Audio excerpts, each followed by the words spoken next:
네, 새로운 한 주가 시작됐습니다. 월요일 국내 시장은 지난주 뉴욕 증시가 강하게 마감하면서 이에 훈풍에 힘입어 오늘 상승 출발했습니다. 코스피와 코스닥 지수 모두 다 강한 상승세 나타내고 있는데요.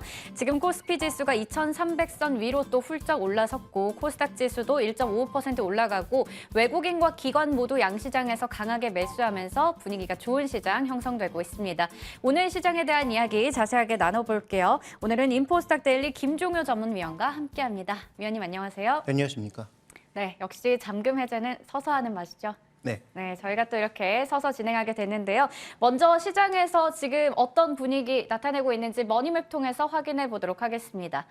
네, 오늘 시장의 종목들 보시면 정말 전반적으로 빨간불이 가득합니다. 삼성전자, SK하이닉스가 모두 다 1% 넘게 지금 올라가고 있고요. LG전자 4% 넘게 오릅니다. 실적이 안 좋았는데도 불구하고 선반영의 영향인지 오늘 강한 상승세 나타내고 있고요. LG 에너지솔루션도 그리고 2차 전지 쪽도 모두 다 강한 흐름 나타내고 있고 오늘 뭐 금융, 제약 쪽, 자동차, 네이버 카카오 할 것 없이 다 같이 강한 흐름 나타내고 있어요. 이 속에서 저희가 오늘은 어떤 특징주 꼽아봤냐면요. 바로 리오프닝주 보려고 합니다. 중국에서 지난 8일에 이 코로나19 방역 규제 중에 하나인 입국자의 격리 지침을 폐지했다라는 소식이 전해지면서 오늘 화장품 비롯해서 리오프닝주 강한 흐름 나타내고 있는데요. 오늘 리오프닝주에 대해서 먼저 좀 체크를 해보도록 할게요. 어떻게 보시는지요? 네, 이 종목들에 대해서 여러 번 언급드렸습니다만 뭐 추세적으로 상승할 것 같다, 여기서 더 올라갈 것 같다라는 얘기를 뭐 함부로 드리긴 어려운데 분명히 한 2주 전부터 언급드렸던 것이 연초, 춘절, 짧게는 춘절, 길게는 양회까지 이 중국이라고 하는 투자 키워드를 빼면 볼 게 없을 것 같다. 그래서 주목해 봐야 된다라고 말씀을 드렸는데 실제로 이제 주인공은 뭐 삼성전자, LG전자, SK하이닉스가 되고 있고 오늘 또 오르는 폭만 보면 네이버 카카오도 만만치 않아서 이런 쪽 종목군들이 좀 더 양호한 모습을 보이고 있기는 하나 소위 이제 중국을 둘러싸고 있는 뭐 컨텐츠 그다음에 지금 뭐 말씀해 주셨던 이제 리오픈이라는 얘기는 안 쓰는 게 나을 것 같아요. 어쨌든 중요한 네. 것은 중국 관련주로 꼽히고 있는 중국 소비주, 여행주, 항공주 이런 종목군들이 눌리면 계속 올라갈 수 있는 그런 트레이딩 여건들을 만들어내고 있단 말이죠. 그래서 뭐 관련된 이슈가 나올 때마다 주가의 등락은 반복될 것으로 보이나 이들 종목도 왜 올라갈까를 생각해 보면 LG전자와 삼성전자와 맥락이 다 있는 거예요. 결국 작년에 실적이 워낙 바닥을 쳤기 때문에 이번에 뭐 2019년 대비해서 중국인들이 한 20-30%만 와도 네. 어쨌든 실적이 개선될 만한 여지는 충분히 있다. 왜냐하면 지난 2년간 코로나 암흑기를 통해서 비용 통제를 충분히 하고 있는 상황이기 때문에 만약에 유가가 조금만 유입돼도 혹은 뭐 유가가 유입되면서 어느 정도의 상거래가 늘어나도 분명히 실적이 좋아진다라는 어떤 믿음 자체가 존재하기 때문에 이들 종목군들의 트레이딩이 계속 나타나고 있다는 것이죠. 그래서 해당 종목군들에 대해서 뭐 추세적으로 올라갈 것 같습니다. 예전만큼의 밸류에이션을 회복합니다라는 얘기는 제가 보는 입장에서는 거짓말이고 그때도 말씀드렸지만 회복이 충분히 가능한 국면이고 해당 뉴스가 연이어 나올 가능성이 있기 때문에 정말로 뭐 부담스럽게 주가가 오르지 않는 다음에는 여전히 트레이딩의 대상으로서 중국 관련주 보셔야 된다라고 보고 있고요. 자, 그러면 소비주에서 끝이냐? 그렇지 않을 거라는 거죠. 중국이 결국 공장을 다시 재가동할 가능성이 높다면 원자재 가격과 연동되어 있는 종목들, 그다음에 중국이 공장을 열었을 때 가장 활발하게 움직일 수 있는 뭐 석화 종목군들이라든지 이런 종목군들까지 우리가 좀 더 범위를 넓혀서 생각해 볼 필요가 있지 않느냐 이렇게 보고 있습니다. 네, 화장품에서 항공, 엔터까지 너나 할 것 없이 강한 흐름 나타내고 있습니다. 중국 관련주라고 볼 수가 있겠는데 오늘 화장품 쪽이 특히나 더 강한 모습 나타내고 있고요. 그런데 이 중에서도 우리가 종목을 잘 가려서 볼 필요가 있다라고 정리를 해주셨어요. 그러면 오늘의 잠금 해제 종목들 하나씩 좀 더 풀어보도록 하겠습니다. 먼저 첫 번째 종목은 한화 에어로스페이스 보겠습니다. 한창 뭐 수주 잭팟 터뜨렸다 이런 소식들 나오면서 주가 많이 올랐던 기억이 있는데 뭐 앞으로도 이러한 글로벌 수주에 대한 기대감은 여전한 상황이거든요. 그런데 주가는 최근에 좀 꺾이는 모습입니다. 첫 번째 포인트부터 짚어보도록 할게요. 글로벌 동향이라고 하면 일단은 항상 페어링되고 있는 글로벌 기업들 얘기를 주시는데 뭐 로키드 마틴도 있고 보잉도 있고 외국 기업들은 어떤가요? 네. 자, 미국 기업들은 굉장히 느리고 꾸준하게 스테디하게 움직이고 있는 것에 비해서 네. 올해 이제 국내 종목군들은 아시는 것처럼 실적이 갑자기 이제 확 튀었기 때문에 특히 폴란드 수출을 포함해서 확 튀었기 때문에 주가의 움직임 자체, 이 변동성 자체가 다르다라고 봐야 될 것 같습니다. 준비된 그림 보시면 일단 전반적으로 부진한 모습 보이다가 러시아 전쟁 때 한번 업그레이드, 그 이후에 횡보, 다시 한번 조정받았다가 로키드 마틴이나 레이시오는 안정적으로 뭔가 올라가는 모습을 보이고 있는 것과 달리 하나에어로스페이스는 관련된 소식이 나왔을 때 급등, 급락, 급등, 그다음에 박스권 횡보 이런 양상을 나타내고 있는 거란 말이죠. 그 결국 여기서 의미하는 바가 뭐냐.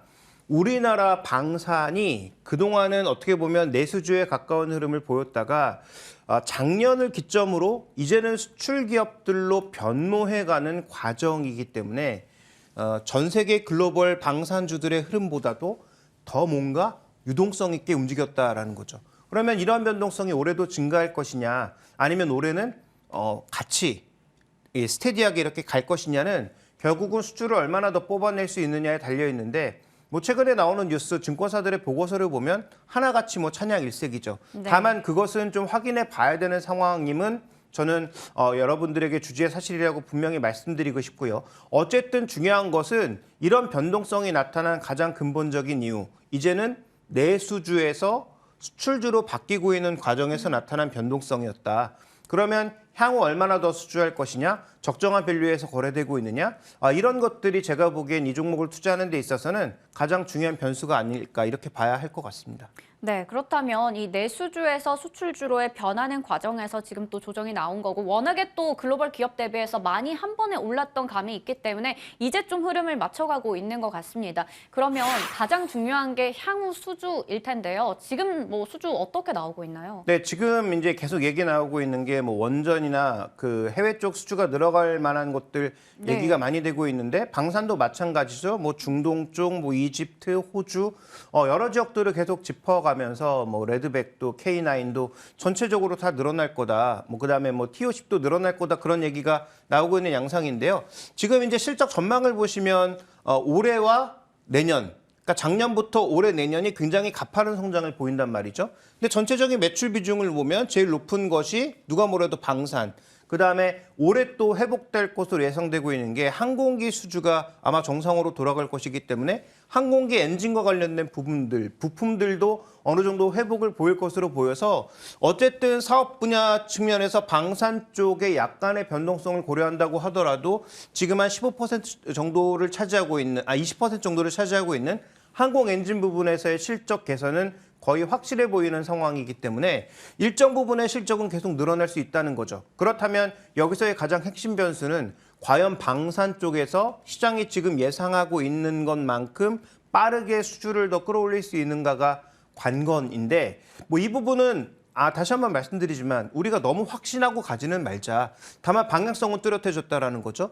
내수주에서 수출주로 이제는 거의 바뀌었다라고 볼 수가 있는 네. 것이고 그 가치를 반영하면서 주가의 변동성은 커진 것이고 그다음에 수주는 어쨌든 방산과 말씀드렸던 항공기 엔진 쪽에서는 거의 뭐 확실하게 늘어날 수 있는 부분이 있기 때문에 올해 전반적으로 실적에 대해서 다 하향하거나 부정적인 그런 뉘앙스가 많지만 방산주 쪽에는 그래도 긍정적인 그림이 나타나고 있다. 이렇게 볼 수 있는 상황이고요. 방향은 좋다. 다만 그 금액, 양적인 부분 자체는 우리가 좀 더 확인하면서 갈 필요가 있겠다. 이렇게 두 가지 말씀을 드리고 싶습니다. 네, 방산이나 항공 엔진이나 우주 항공까지 수주에 대해서는 긍정적인 모멘텀이 많은 상황입니다. 그런데 이 금액이 또 중요하겠죠. 그 부분들이 실적으로 이어질 테니까요.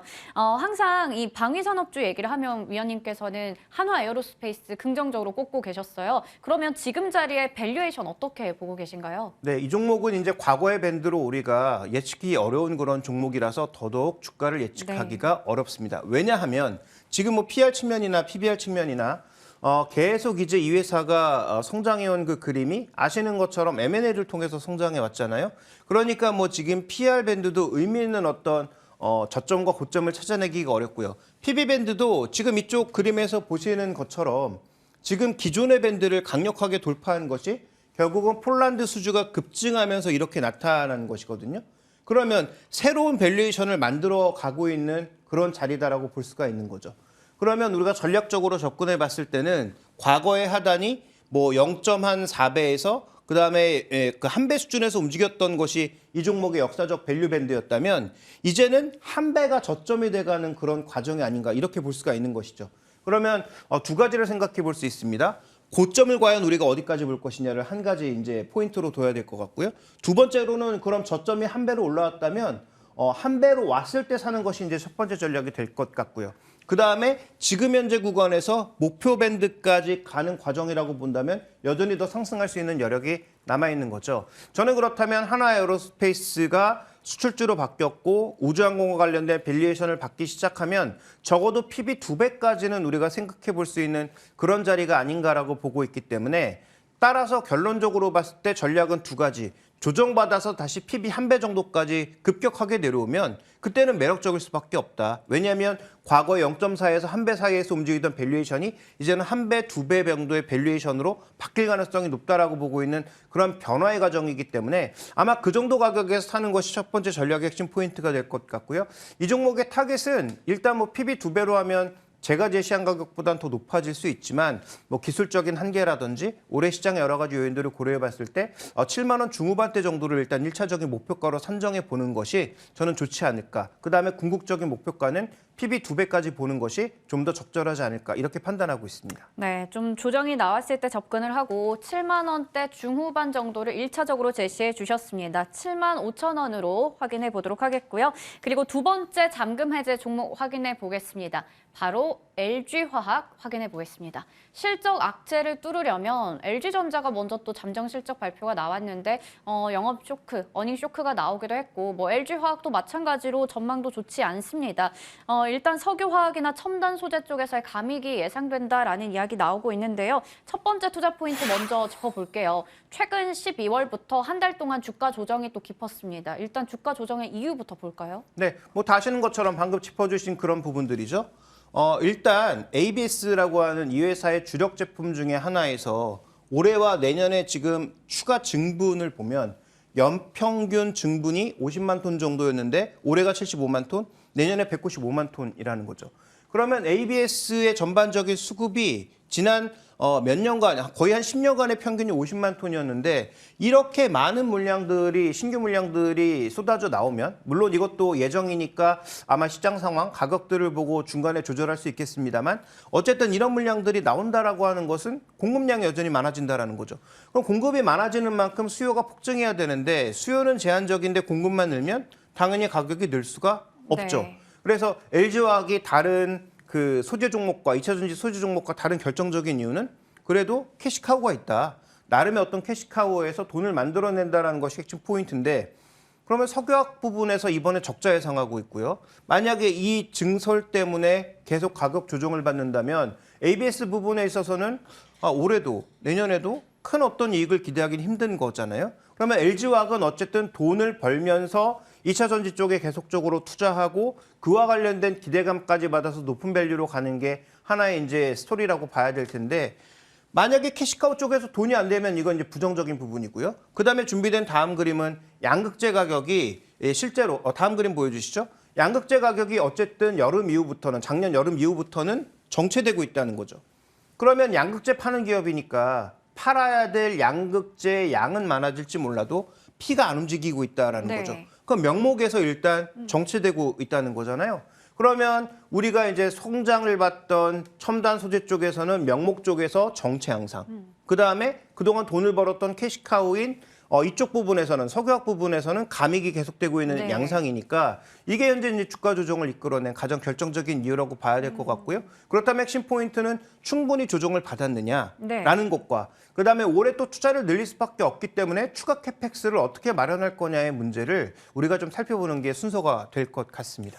네, 지금 봤듯이 석유화학 쪽에서 감익이 예상되고 있고 이 양극재 가격도 꺾이면서 피가 줄어들고 있는 상황입니다.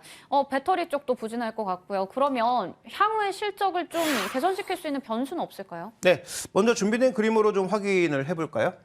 자, 일단 이 기업의 실적이 계속 줄어드는 이유를 살펴보시면 캐펙스가 늘기 때문입니다. 네. 그래서 일단 2022년도도 실적이 일단 감액되는 양상이지만 내년에도 추가 감액이 되는 것은 전체적으로 이제 실적이 줄어드는 부분, 특히 석유화학에서 실적이 줄어드는 부분과 더불어서 배터리만 늘어나고 첨단 소재 쪽에서 변화가 나타나는 그런 양상 때문에 나타나고 있는 실적이라고 봐야 될 텐데 그렇다면 이 기업의 이 캐펙스에 있어서 핵심 포인트가 뭐냐? 올해 캐펙스를 비교해 봤을 때 한 2조 정도의 돈이 부족하다라고 유한타 증권이 분석하고 있어요. 그런데 LG에너지 솔루션 상장할 때 제가 어떤 말씀을 드렸냐면 LG에너지 솔루션은 LG그룹이 그렇게 욕을 먹으면서도 상장한 결정적인 이유는 LG 디스플레이 실패에 있다라고 말씀을 드렸습니다. 왜냐하면 LG 디스플레이 계속 투자금이 부족해서 유상증자를 하는 과정에서 주가가 계속 나락으로 흘러내렸거든요. 네. 중국과 경쟁하는 과정에서. 그래서 LG그룹이 정말 독한 마음을 먹고 욕먹을 것도 알고 자기가 그게 미국 기준에서 보면 정당한 일이 아닌지도 알지만 80%의 지분을 자기들이 물적 분할을 통해서 여전히 쥐고 있는 거죠. 그러면 그 부족한 이주를 채우기 위해서 어떻게 할 거냐? 유한타 증권 보고서에서 또 얘기하고 있습니다. 제가 그때도 분명히 말씀을 드렸고요. 저는 반드시 LG화학이 LG에너지 솔루션 지분을 팔 거다라고 생각하고 있거든요. 그러면 그걸 팔아서 투자금을 마련해서 어떻게 운용을 할 것인가에 대한 부분도 우리가 장기적으로는 살펴봐야 될 중요한 변수라는 거죠. 그래서 LG에너지 솔루션의 물량과 관련된 부분도 점검을 앞으로 해봐야 되고요. 그다음에 그 투자금 조달을 통해서 얼마만큼 효율적인 투자를 앞으로 LG화학이 이끌어 나갈 수 있느냐. 이 두 가지를 우리가 복합적으로 좀 봐야 되는 그런 상황이라고 보여지고 있습니다. 그래서 변수는 실적 자체가 줄어들고 있는데 그 줄어드는 실적, 줄어드는 캐시카우 때문에 과연 앞으로 투자금을 어떻게 마련할 것인가가 관건일 것이고 그게 만약에 LG엔솔의 지분 매각이라면 그와 관련된 여러 가지 변수를 올해 또 우리는 주목해 볼 수밖에 없는 그런 상황일 것 같습니다. 네, 이러한 실적 악재를 뚫기 위해서 이제 투자금 마련이 중요할 텐데 LG 에너지 솔루션의 물량도 체크해 볼 필요가 있겠고요. 향후에 투자 규모나 금액도 꼼꼼하게 봐야 될 것 같습니다. 그러면 마지막으로 저희 가격 전략 한번 세워보도록 하겠습니다. 밸류 어떻게 보시는지요? 네, 저는 준비된 그림으로 좀 확인을 해볼까요? 다 유한타 증권의 자료를 보시면 여기도 배터리와 관련된 어떤 성장 기대감이 나타나고 시장의 유동성이 공급될 때마다 급등하면서 PB 기준으로, PBR 기준으로 3.6배, 3.4배, 4.1배 이 정도의 수준까지 갔단 말이죠. 근데 지금은 유동성도 빠졌고 그다음에 실적도 줄어들고 있는 구간이기 때문에 그렇게 높은 밸류를 부여하기는 어렵다라고 봐야 될 것 같습니다. 근데 그럼에도 불구하고 그럼 이 종목이 다른 석유화학 종목들처럼 0.5배, 0.6배 이렇게 가야 되느냐? 그렇진 않다라는 거죠. 석유화학 이익이 줄어든 것은 사실이지만 첨단 소재 부분, 배터리 소재 부분이 앞으로 계속 성장할 것이고 이쪽에 추가적인 증산을 통해서 향후 벌 수 있는 돈의 가치, 캐시플로우가 높아지는 것이기 때문에 그 부분을 고려해 보면 저는 이 종목도 하나 에어로스페이스와 마찬가지로 PB 2배까지는 충분히 우리가 볼 수 있는 상황이다라고 봐야 될 것 같고요. 그렇게 본다면 이제 공교롭게도 가격이 좀 비슷하기는 한데 이 종목도 적어도 70만 원에서 80만 원 정도 사이를 볼 수 있는 80만 원에 가까운 가격을 볼 수 있는 그 정도의 목표가를 설정해 두고 장기적인 관점에서 여전히 조정 시 매수 관점에서 봐야 되는 그런 종목이 아닌가 이렇게 보고 있습니다. 네, 장기적으로 여전히 조정 시의 매수 관점에서 보자 얘기해 주셨고요. 목표 주가 75만 원 설정해 주셨습니다. 이렇게 오늘 한화 에어로스페이스 그리고 LG화학까지 확인해 봤습니다. 인포스탁 데일리 김종효 전문위원과 함께했습니다. 고맙습니다.